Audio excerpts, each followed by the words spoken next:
Hello दोस्तों, आज मैं आपको एक ऐसी बुक समरी के बारे में बताने वाला हूं। अगर आपने इस बुक समरी को ध्यान से सुन लिया तो आप किसी भी फील्ड में बॉस बन सकते हो। दोस्तों, इस किताब का नाम है बिकमिंग द बॉस। दोस्तों, बिकमिंग द बॉस एक मार्गदर्शिका है जो नई पीढ़ी के लिए बनाई गई है। इस किताब के लेखक लिंडी स्नाइडर ने इस किताब में उन महत्वपूर्ण गुणों, कौशलों और रणनीतियों को बताया है जो एक सफल नेता बनने के लिए बहुत ही ज़्यादा इम्पोर्टेंट है। तो दोस्तों, इस वीडियो के अंदर हम आपको उन 8 बातों के बारे में बताएंगे जो कि आपको बॉस बनने में बहुत ही ज़्यादा इम्पोर्टेंट रोल निभाती हैं। फर्स्ट पॉइंट, खुद को जानो। दोस्तों, खुद को जानना जीवन का सबसे महत्वपूर्ण कार्य है। यह केवल अपने गुणों और कमजोरियों को पहचानना ही नहीं, बल्कि अपने वास्तविक उद्देश्य और मूल्य को समझना भी है। जब हम खुद को जान लेते हैं तो हम अपने लक्ष्यों को स्पष्टता से देख सकते हैं और उन्हें प्राप्त करने के लिए सही दिशा में कदम बढ़ा सकते हैं। इससे आत्मविश्वास और हमको मोटिवेशन मिलता है जो हमें जीवन के हर पहलू में सफल बनाता है। आत्मज्ञान हमें दूसरों के साथ बेहतर संबंध बनाने में भी मदद करता है। दोस्तों, खुद से सवाल पूछें, अपने विचारों और भावनाओं को समझने की कोशिश करें, अपने अनुभवों को गहराई से देखें और उनसे सीखें। अपने आप को उसी रूप में स्वीकारें जिसे आप हैं। अपनी खामियों को स्वीकारें और उन्हें सुधारने की कोशिश करें, लेकिन खुद से नाराज़ या हताश बिल्कुल भी नहीं होना है। अपने ज्ञान और क्षमताओं को निरंतर बढ़ाते रहें। नए कौशल सीखें, नई स्किल सीखें, नई चुनौतियों का सामना करें और अपने लक्ष्यों की दिशा में आगे बढ़ते रहें। Second point, trust and respect. दोस्तों, ट्रस्ट और रेस्पेक्ट किसी भी संबंध की नींव होते हैं। ये दोनों गुण आपसी समझ, संचार और सहयोग को मजबूत बनाते हैं। विश्वास वह आधार है जिस पर किसी भी रिश्ते को रखा जा सकता है। जब हम एक दूसरे पर विश्वास करते हैं, भरोसा करते हैं, तो हम बिना किसी संदेह के अपने विचारों को और अपनी भावनाओं को एक दूसरे के साथ शेयर कर सकते हैं। यह ट्रांसपेरेंट और ईमानदारी को बढ़ावा देता है। और दोस्तों, रेस्पेक्ट वह गुण है जो हमें दूसरों की भावनाओं, विचारों और सीमाओं को महत्व देने की प्रेरणा देता है।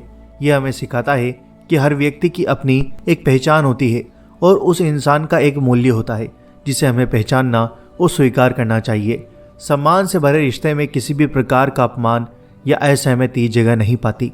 अपने रिश्तों में ईमानदारी रखें। झूठ बोलने या चीज़ों को छुपाने से विश्वास टूटता है। खुलकर बात करें और अपने विचारों को स्पष्टता से साझा करें। किसी भी बात को ध्यान से सुनना और उसकी भावनाओं को समझना सम्मान का महत्वपूर्ण हिस्सा है। इससे व्यक्ति को महसूस होता है कि उसकी बातों का महत्व है। दोस्तों, third point, communication skills. Communication skills को बहुत ही ज़्यादा इंपॉर्टेंट बताया है। लेखक ने कम्युनिकेशन स्किल्स को विभिन्न पहलुओं में हमको बताया है। आइए हम आपको बताते हैं। पहला, सुनना और समझना। एक अच्छा नेता केवल बोलता ही नहीं, बल्कि दूसरों की बात को ध्यान से सुनता और समझता भी है। यह विश्वास और सम्मान के निर्माण में मदद करता है। सक्रिय रूप से सुनना, सवाल पूछना और सही समय पर प्रतिक्रिया देना बहुत ही ज़्यादा इंपॉर्टेंट है। सेकंड, स्पष्ट और प्रभावी संवाद। संचार में स्पष्टता होनी चाहिए। अपनी बात को संक्षेप में और स्पष्ट रूप से प्रस्तुत करें।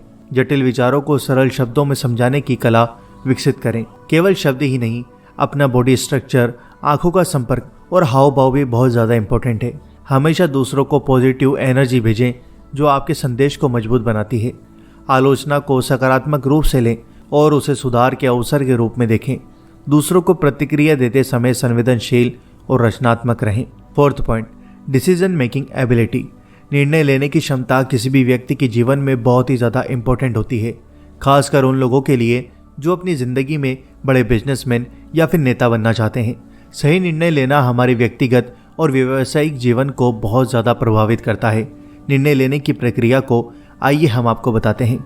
किसी भी निर्णय लेने की प्रक्रिया का पहला चरण है समस्या या स्थिति की पहचान करना। आप समस्या को स्पष्ट रूप से समझने से हमें सही दिशा में सोचने की प्रेरणा मिलती है। समस्या को समझने के बाद विभिन्न विकल्पों की खोज करना बहुत ज़्यादा इंपॉर्टेंट होता है। जितने अधिक विकल्प होंगे उतनी ही अधिक संभावना होती है कि हम सही निर्णय ले सकेंगे। सही निर्णय लेने के लिए आवश्यक जानकारी एकत्र करें। यह जानकारी आपके निर्णय को आधारभूत समर्थन प्रदान करेगी और संभावित परिणामों को स्पष्ट करेगी। एकत्रित जानकारी के आधार पर प्रत्येक विकल्प का मूल्यांकन करें। इसके लाभ, हानि और संभावित परिणामों का विचार करें। सही विकल्पों का मूल्यांकन करने के बाद सबसे उपयुक्त विकल्प को चुनें। इस चरण में साहस और आत्मविश्वास की आवश्यकता होती है। 5th point, team building.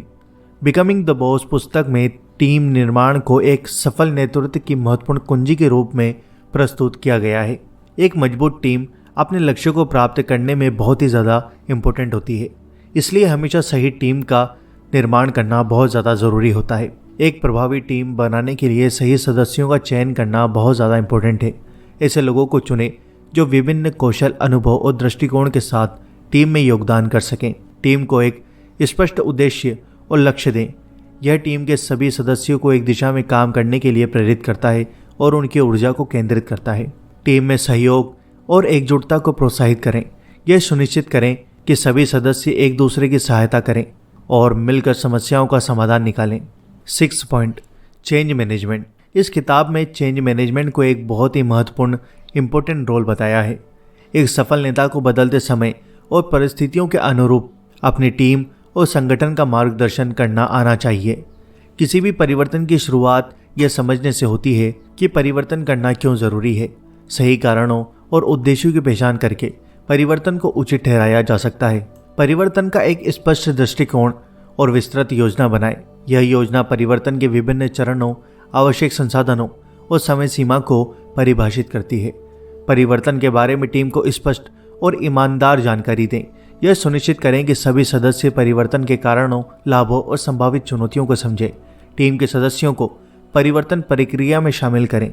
उनकी राय और सुझावों को महत्व दें और उनके निर्णय की भी आप रिस्पेक्ट करें। चेंजिंग मैनेजमेंट के दौरान टीम को आवश्यक समर्थन करें।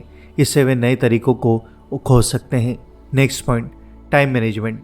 दोस्तों, टाइम मैनेजमेंट हर काम में बहुत ही ज़्यादा इम्पोर्टेंट रोल निभाता है।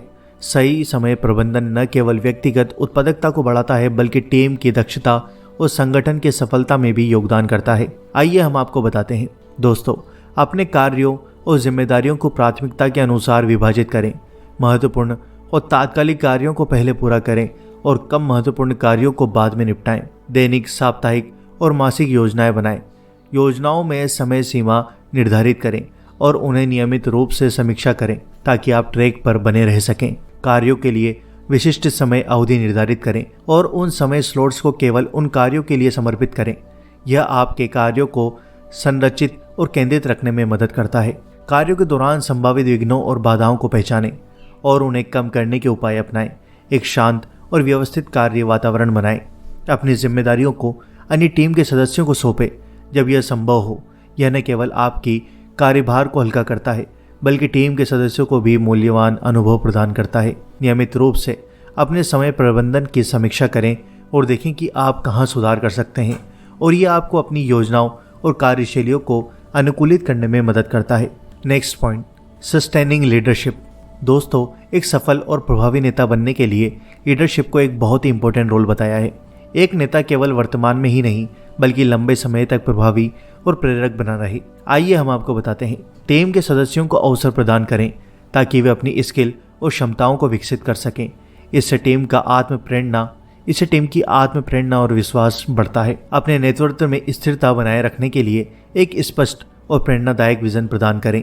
यह टीम को एक दिशा में मार्गदर्शन करता है और उन्हें लंबे समय तक प्रेरित करता है। अपने नेतृत्व और टीम की प्रक्रियाओं में लगातार सुधार की दिशा में काम करें।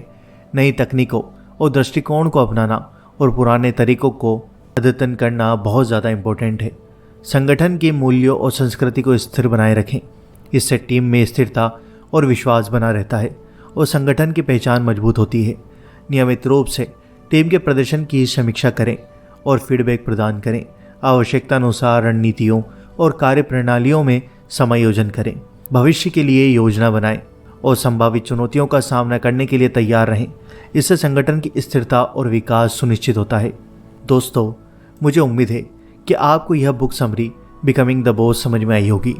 अगर दोस्तों आप हमसे कुछ पूछना चाहते हैं तो आप हमसे कमेंट करके पूछ सकते हैं। हम आपके कमेंट का रिप्लाई ज़रूर करेंगे। इस वीडियो को लाइक करो, शेयर करो और अगर आप चैनल पर नए हो तो सब्सक्राइब करके बेल आइकन जरूर दबा दो। मिलते हैं आपसे अगली वीडियो के अंदर। Thanks for watching.